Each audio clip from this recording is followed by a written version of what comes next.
that I come from the area where this pandemic has hit the most.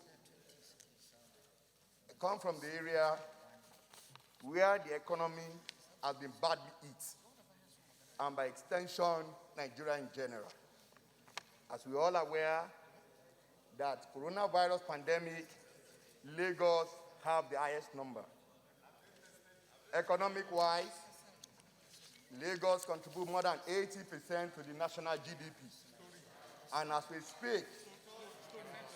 speak, Mr. President, please, Mr. President, distinguished colleague, you will agree with me that these current challenges currently facing us globally is a very serious situation. On that note, I join my colleague in commending President Muhammadu Buhari for not only supporting Lagos, but also for providing leadership at this point of our nation's history. And also commend all the frontline workers, the NCDC, and all various security agencies that have been there for us as a country.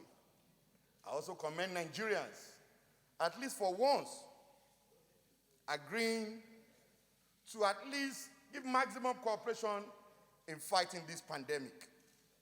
And from there, I want to say the President's message to us yesterday to relax, partial relax of this lockdown from 4th of May is highly welcome. And also the nation curfew that starts by 8 to 6 a.m. in the morning, it's also highly welcome. Mr. President, this is the time for us to learn few things. And these few things are staring us in the eyes. Mr. President, the diversification of the economy, which has more than hundreds of times happened on the floor of this Senate, I think it is high time we start looking in this direction with utmost seriousness. Mr. President, as we speak, as a result of this lockdown, we all agree with us that our budget has been distorted.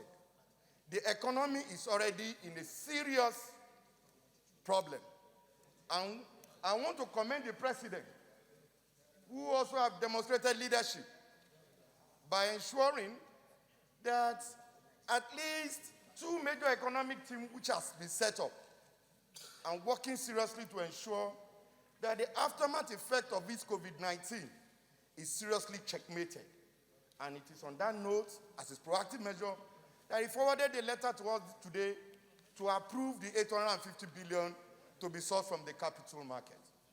Mr. President, I want to say that the stimulus package, it is one area I believe that there are no proper and serious coordination. The coordination being given has been done from a separate ways. And I believe there should be proper coordination. And that should be done in a way that should be acceptable.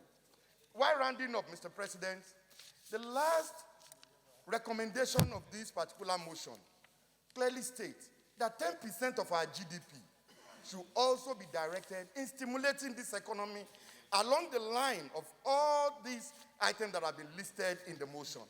I believe that this is one area we should look at critically without necessarily taking this position from the budget angle, but rather from other main sources, so that this item listed as part of the recommendation can be worked upon by the executive and the legislature so as to stimulate our economy. Thank you, Mr. President. Distinguished colleagues, I have about 27